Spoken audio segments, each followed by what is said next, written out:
మిత్రులారా, కొన్ని విషయాలు చెప్పాల్సిన వాళ్ళే చెప్పాలి, వినాల్సిన వాళ్ళే వినాలి. ఆర్ఎస్ఎస్ 100 ఏళ్ల ప్రస్థానం.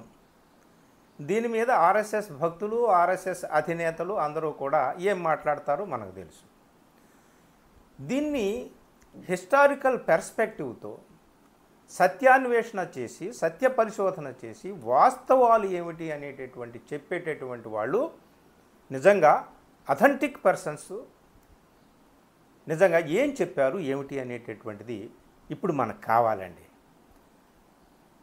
ఎక్కువగా కాలయాపన లేకుండా ఈ చిన్న వీడియోలో మీకు ఒక ప్రొఫెసర్, హిస్టోరియన్, ఆమె తహల్కా మచానా అంటారే, భూకంపం పుట్టించేసింది ఒక ఇంటర్వ్యూతో, ఒకే ఒక వ్యాసంతో. ఇటీవల పెద్ద వైరల్ అయిపోయింది, పెద్ద చర్చనీయాంశం అయిపోయింది. ఈవిడే చూడండి, ప్రొఫెసర్ మృదులా ముఖర్జీ. ఇక్కడ పెడుతున్నాను మీకు. సో ఎందుకు ఆర్ఎస్ఎస్ 100 ఏళ్ళు పూర్తి చేసుకుంది? సరే, ఓకే, ఈ సందర్భంగా వాళ్ళు మాట్లాడుతున్నారు, అంతా ఓకే. వేరే వాళ్ళు ఏదో మాట్లాడుతున్నారు, ఓకే, విశ్లేషణలు, డిబేట్లు, చర్చలు అన్ని రకాలుగా జరుగుతున్నాయి. కానీ దీని గురించి అథెంటిక్ పర్సన్స్ ఏం చెప్పారు అనేటటువంటిది మనం తెలుసుకోవాలి. Professor Mridula Mukherjee the Wire వెబ్సైట్కి ఒక వ్యాసం రాశారండి. అది సంచలనం అయిపోయింది. ఆ వ్యాసం ఏమిటంటే, the RSS and Hindu Sabha played no role in the struggle for freedom. తేల్చి పాడేసింది ఒక మొక్కలో. ఆర్ఎస్ఎస్ కానీ హిందూ మహాసభకు కానీ భారత స్వాతంత్ర్య ఉద్యమంలో ఎలాంటి పాత్ర లేదు అని చెప్పి కొండవతలకని చెప్పి. అంతేకాదు, అదే వైర్లో ఇంటర్వ్యూ కూడా ఇచ్చింది ఆమె. ప్రొఫెసర్ ముఖర్జీని, మృదులా ముఖర్జీని ఇంటర్వ్యూ చేసింది ఆర్ఫా ఖానం షెర్వానీ. అదంతా డిస్క్రిప్షన్లో ఆ లింక్ పెడతాను, చూడండి. సో ఇప్పుడు ఇంకా ఎక్కువగా చర్చ ఎందుకు జరుగుతుంది ఆర్ఎస్ఎస్ మీద అంటే, ఇట్లాంటి వాళ్ళ మాటలు మనం విన్నప్పుడు అసలు ఆర్ఎస్ఎస్ ఏం చేసింది ఈ దేశానికి? స్వాతంత్ర్యం రాకముందు ఏం చేసింది? స్వాతంత్ర్యం వచ్చిన తర్వాత ఈ దేశానికి ఏం పొడిచింది, ఏం ఒరగబెట్టింది? పోని అట్లాంటివి చెప్పాలంటే ఒక్క మాట నాది లేకుండా ప్రొఫెసర్, అలాగే ఫేమస్ హిస్టోరియన్ మృదులా ముఖర్జీ చెప్పినటువంటి మాటల్లోనే ఈ వీడియోలో నేను చెప్తాను. అయితే ఆమె చెప్పడానికి ముందు ఈ 100 ఏళ్ల పండగ సందర్భంగా ఆర్ఎస్ఎస్ చీఫ్ మోహన్ భాగవత్ చెప్పినటువంటి మాటలు మనం ఇక్కడ గుర్తు చేసుకోవాలి. ఎందుకంటే ఆయన ప్రసంగించిన తర్వాతే చాలా పెద్ద డిబేట్ అయిపోయింది. ఆయన ఏం చెప్పాడయ్యా అంటే, ఆర్ఎస్ఎస్ డైరెక్ట్గా ఒక పొలిటికల్ ఫ్రంట్గా ఆయన చెప్పకపోయినప్పటికీ అసలు భారతదేశములో విదేశీ పాలకుల, పరాయి పాలకుల పాలన, పీడన, దోపిడీ, అణిచివేత కారణంగానే, దానికి సమాధానంగానే, అంటే పరాయి పాలన, పీడన, దీనికి సమాధానంగా ఉద్భవించిందే ఆర్ఎస్ఎస్. పాయింట్ నెంబర్ 1 గుర్తుపెట్టుకోండి. అలాగే భారతదేశం యొక్క స్వాతంత్ర్యం కోసం పోరాడేటటువంటి త్యాగధనులు, వీర యోధులు, అలాంటి వాళ్ళు పుట్టడానికి, అలాంటి వాళ్ళని తయారు చేయడానికి పుట్టింది ఆర్ఎస్ఎస్ అన్నట్టుగా ఆయన మాట్లాడాడు. ఇదే భారతదేశ స్వాతంత్ర్యోద్యమంలో ఆర్ఎస్ఎస్ యొక్క కీలక పాత్ర అన్నట్టుగా కూడా ఆయన మాట్లాడాడు. ఆయన ఆర్ఎస్ఎస్ ఈ సెంటినరీ సెలబ్రేషన్స్ ప్రారంభిస్తూ ముందుగా ఈ ఆర్ఎస్ఎస్ మూల పురుషుడు, వ్యవస్థాపకుల్లో ఒకడైనటువంటి వాడు డాక్టర్ హెడ్గేవార్కి పుష్పాంజలి సమర్పించి, ఆ హెడ్గేవారు జన్మతః స్వాతంత్ర్య పోరాట యోధుడు అని చెప్పి అభివర్ణించాడు. అంటే స్వాతంత్ర్య పోరాటం ఎవరు చేశారు ఏమిటి అనేటటువంటి దాని మీద కూడా ఆయన మాట్లాడుతూ, ఇది ఎవరో ఒక వ్యక్తి వల్లనో, కొన్ని శక్తుల వల్లనో, కొన్ని సంస్థల వల్లనో, కొన్ని పార్టీల వల్లనో మన దేశానికి స్వాతంత్రం రాలేదు, ఇది అందరి యొక్క సమైక్య కృషి అని చెప్పాడు. అదే కాకుండా అన్నిటికంటే కీలకమైంది ఏమిటి అంటే అసలు స్వాతంత్ర పోరాటానికి అనువైనటువంటి ఆ యోధులను శక్తులను తయారు చేసిందే ఆర్ఎస్ఎస్ అన్నట్టుగా ఆయన మాట్లాడడంతో ఇదంతా రచ్చంతా మొదలైంది. ఇప్పుడు విషయానికి వద్దాం. ఇది ఫస్ట్ పాయింట్. రెండో పాయింట్ ఏం చెప్పాడు అంటే చాలా అంటే ఆర్ఎస్ఎస్ ఈ 100 ఏళ్ల ప్రస్థానంలో ఆర్ఎస్ఎస్ ఎప్పుడు కూడా ఏం చెబుతూ వచ్చిందో దానికి విరుద్ధమైంది చెప్పాడు ఈయన Mohan Bhagwat. RSS one nation theory, Hitler ఆరాధకుడు, వాళ్ళందరికీ హిట్లర్ పూజనీయుడు, సో హిందుస్థాన్ ఇది హిందువులదే, మిగతా వాళ్ళందరూ కూడా సెకండరీ, ఇట్లాంటి సిద్ధాంతాలన్నీ చెప్తారు. కానీ మోహన్ భాగవత్ ఈ సందర్భంగా ఏం చెప్తున్నాడు అంటే RSS social unity harmony RSS యొక్క ముఖ్య ఉద్దేశము. క్వైట్ కాంట్రడిక్షన్ అన్నమాట. అలాగే మనము అన్ని రకాల మత విశ్వాసాలని గౌరవించాలి, రెస్పెక్టింగ్ ఆల్ ఫెయిత్స్, ఐకాన్స్, అలాగే ప్లేసెస్ ఆఫ్ వర్షిప్, అన్ని మతాల ప్రార్థనా స్థలాలని మనం గౌరవించాలి. అలాగే ఇంకొక మాట కూడా అన్నాడు ఏమిటయ్యా అంటే అవాయిడింగ్ డివైసివ్ మెంటాలిటీ, విభజించే తత్వాన్ని మనం దూరంగా పెట్టాలి. ఇట్లాంటి మాటలన్నీ ఆయన చెప్పాడండి. అసలు మొత్తం ఆర్ఎస్ఎస్ సిద్ధాంతానికి విరుద్ధమైనటువంటిది ఇది చెప్పాడు. ఇక ఎకాలజీ గురించి, పర్యావరణం గురించి మాట్లాడాడు, ఆర్థిక అసమానతల గురించి మాట్లాడాడు, సంపద కొంతమంది చేతుల్లో కేంద్రీకృతం అయిపోతే ఏమైపోతుందని చెప్పేసి ఆయన ఆవేదన వ్యక్తం చేశాడు.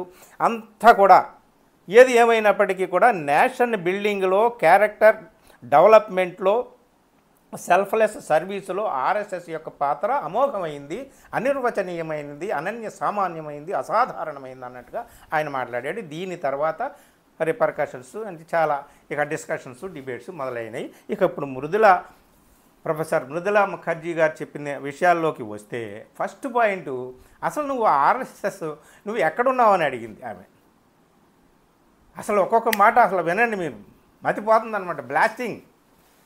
అసలు ఆర్ఎస్ఎస్ ఎక్కడుంది?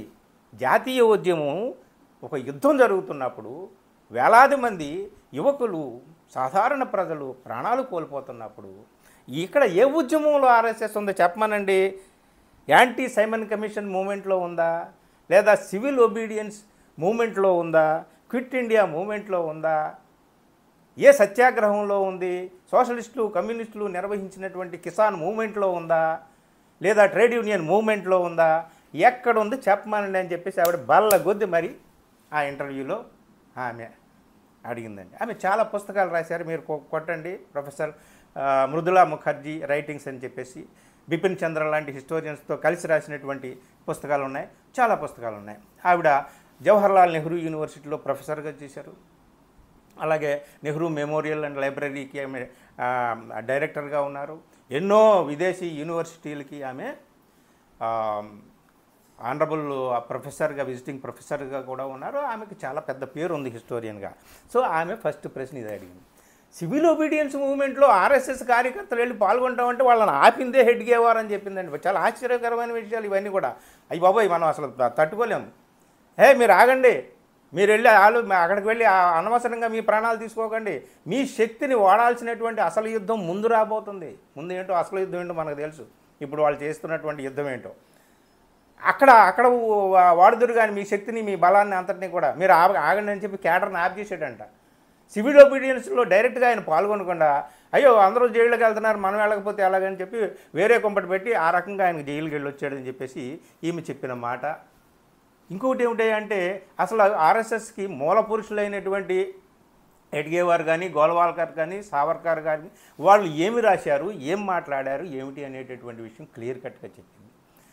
1923లో సావర్కర్ హిందుత్వ అనేటటువంటి పుస్తకం రాశాడు. ఆ హిందుత్వ పుస్తకంలో చాలా క్లియర్గా చెప్పాడు. అదేమిటి అంటే హిందుస్థాన్ అనేది హిందువులదే, అందులో బౌద్ధులు, జైనులు, సిక్కులు వీళ్ళందరూ కూడా ఉన్నారు. కానీ నీ పితృ సమాజం ఎక్కడుందో, నీ పుణ్యభూమి ఎక్కడ ఉందో, పితృభూమి, పుణ్యభూమి, ఈ రెండు మాటలు వాడాడు.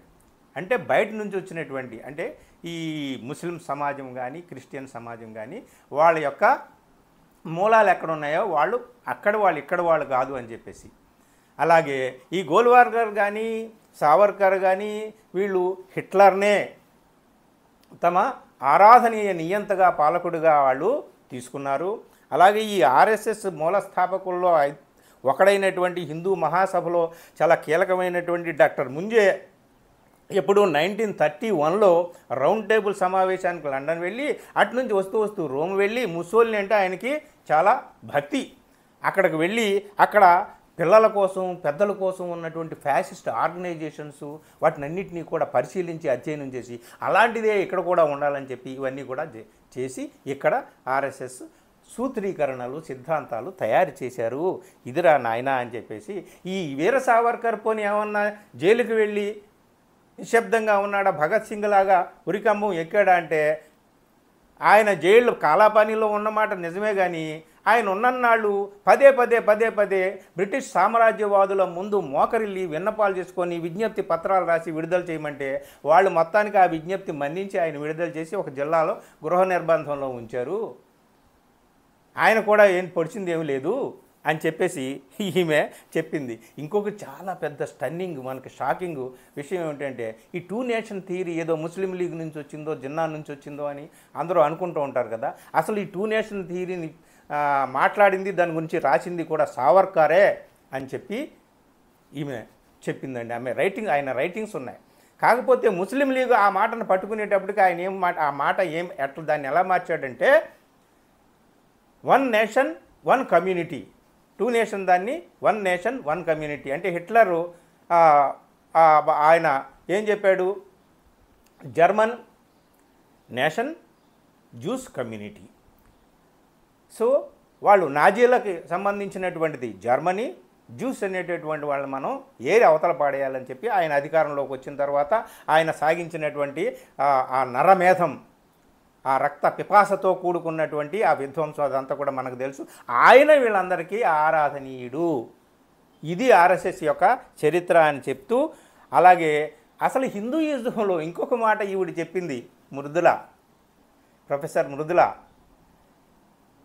ఎంత ఆశ్చర్యంగా పోతామంటే మనం అసలు హిందూయిజం పట్ల వీళ్ళకి ఏమాత్రం భక్తి కానీ హిందూయిజం పట్ల హిందూయిజం యొక్క అభివృద్ధి, హిందూయిజాన్ని సంస్కరించాలి, హిందువుని సంస్కరించాలి, అసలు అందులో ఏమీ వీళ్ళకి ఇంట్రెస్ట్ లేదని చెప్పి సావర్కర్ చెప్పినటువంటి ఒక మాటని ఆమె గుర్తు చేసింది. అదేమిటంటే సావర్కర్ అన్నాడంటే I am not interested in Hinduism, I am interested in Hindus as political community. అతి కీలకమైనటువంటి ఈ మాటను ఆమె గుర్తు చేసింది. అంటే హిందువులను ఒక పొలిటికల్ కమ్యూనిటీగా తీర్చిదిద్ది తమ పొలిటికల్ ఇంట్రెస్ట్స్ని వాళ్ళు తీర్చుకోవడానికి, తమ రాజకీయ కళలను సాకారం చేసుకోవడానికి హిందువులను ఒక పొలిటికల్ కమ్యూనిటీగా వాడుకోవాలని అనుకున్నారే తప్ప హిందూయిజాన్ని సంస్కరించేటటువంటి ఉద్దేశం వాళ్ళకి లేదు. గాంధీ చెప్పిన హిందూయిజం వేరు, వీళ్ళు చెప్పిన హిందూయిజం వేరు అని చెప్పి ఈ మాట కూడా చెప్పింది. గాంధీ ఈ అస్పృశ్యత, కులము ఇది హిందూ సమాజంలో ఉండటానికి వీల్లేదని చెప్పేసి ఆయన ఎంతో పోరాటం చేశాడు. ఇందులో ఉన్నటువంటి అనేక లోపాలని ఆయన తొలగించాలని, ప్రక్షాళన చేయాలని గాంధీ గారు చెప్పారు. గాంధీకి ఆర్ఎస్ఎస్కి ఏమాత్రం సంబంధం లేదని కూడా ఆమె చెప్పిందనమాట.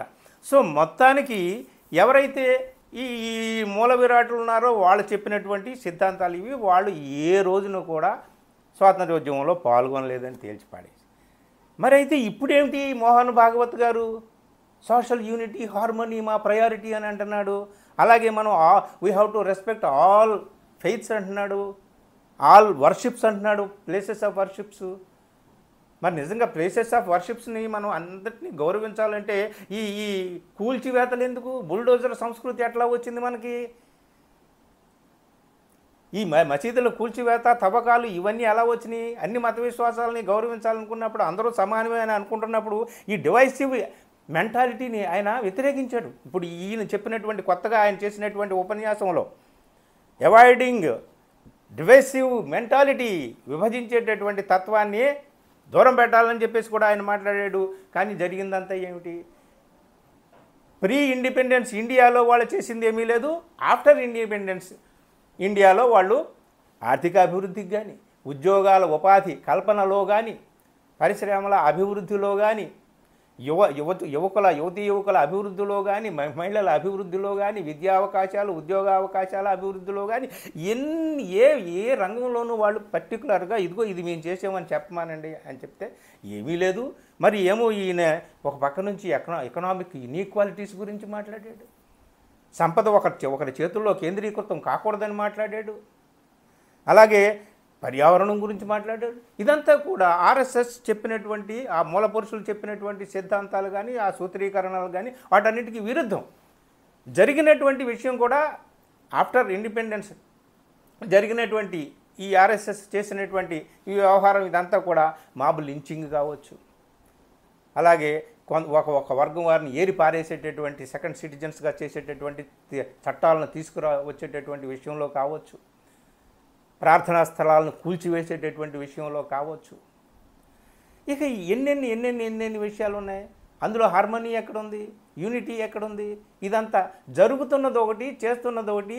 ఇంటర్వ్యూ చేస్తున్న ఆర్ఫా ఖాన్ షెర్వానీ ఒక మాట ఉంది, హాతీకా దాంత్ దిఖానీకా ఔర్ ఖానీకా ఔర్ అని. ఏనుగు దంతాలు కనపడే ఒకటి, లోపల తినేవి వేరే రకంగా ఉంటాయి. ఇప్పుడు ఈ మోహన్ భాగవత్ చెప్తున్నటువంటి మాటలు కానీ ఇన్నేళ్ల ప్రస్థానంలో ఆర్ఎస్ఎస్ చేసినటువంటిది మరో రకంగా ఉంది. ఏది ఏమైనా ఇదిగో మిత్రులారా, ఏది సత్యం ఏది అసత్యం, ఓ మహాత్మా ఓ మహర్షి అన్నప్పుడు అలాంటి సందేహం వచ్చినప్పుడు అథెంటిక్ పర్సన్స్ హిస్టోరియన్స్. ఇప్పుడు నేను మాట్లాడిన ఒక్క మాట కూడా ఇది నాది కాదు, ప్రొఫెసర్ మృదులా ముఖర్జీ చెప్పినటువంటి మాటలే ఇక్కడ నేను చాలా కూలంకషంగా నేను ఎక్కువగా నిడివి ఉంటే కూడా మీరు చూడరు కాబట్టి.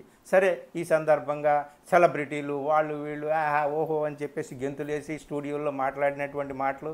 ఒక యాంకర్ అయితే 2 అక్టోబర్ రోజునే ఆర్ఎస్ఎస్ గురించి సావర్కర్ గురించి మాట్లాడితే 2 సంవత్సరాలు జైల్లో ఉన్నాడు, మీరు ఒక 2 నెలలు ఉండండి చూద్దామని. అసలు ఏమి తెలియదు, పిచ్చి మాటలు. సరే, ఇవన్నీ కూడా ఇలా ఉన్నాయి.